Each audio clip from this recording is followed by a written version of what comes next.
Magandang morning, Luzon, Visayas, Mindanao. Medyo madilim pa ang kalangitan mga idol.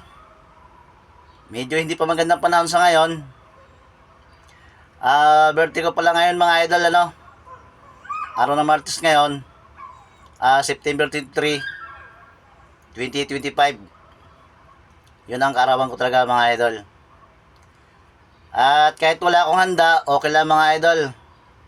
Basta ang importante sa akin, malakas na pangatawan at mahaba pa ang buhay.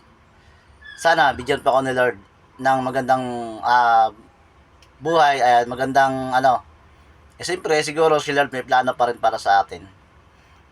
At saka papasalamat din ako kay Lord na mga anak ko, mga pamilya ko, walang mga sakit, hindi nagkakasakit. Kahit wala akong handa mga idol, okay lang yan kasi sanay naman ako sa wala.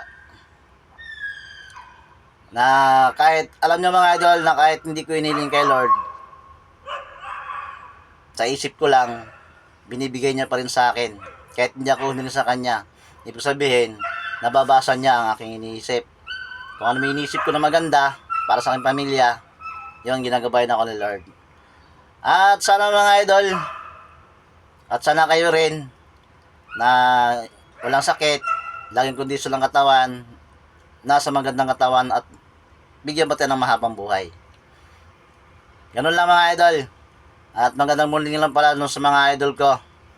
Lalo sa mga kapwa ko biyaherong Pinoy, Nag-iingat lang tayo dahil nga hindi maganda ang panahon, madulas ang kalsada. Ingat lang din tayo sa pagdadrive mga idol. Ingat lang tayo sa mga disgrasya na kung kaya namang iwasan natin. Ganun lang yung mga idol. At nagpapasalamat talaga kay Lord na kahit wala akong handa sa ngayon, siguro may plano pa si Lord para sa atin. Kung anong dapat gawin na kung anong maganda para sa atin. Na hindi tayo pababayaan sa araw-araw ting gawain.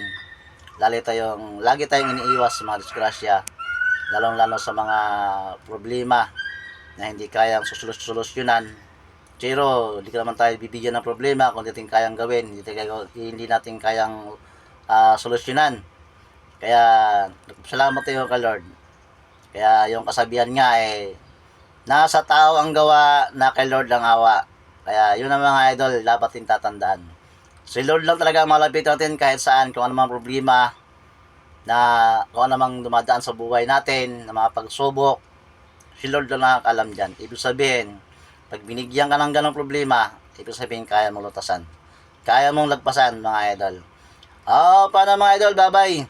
Salamat lang sa mga bumabati sa akin sa araw ng birthday ko ngayon, sa araw ng kaarawan ko. Salamat ako sa inyo mga idol. Maraming salamat sa inyo mga idol. Maraming salamat sa mga supporters ko. Maraming salamat mga idol. God bless sa inyong lahat mga idol. Kung wala kayo, wala rin ako ngayon. Maraming salamat mga idol. Salamat. Bye-bye. Ingat kayo din lagi mga idol. Bye-bye.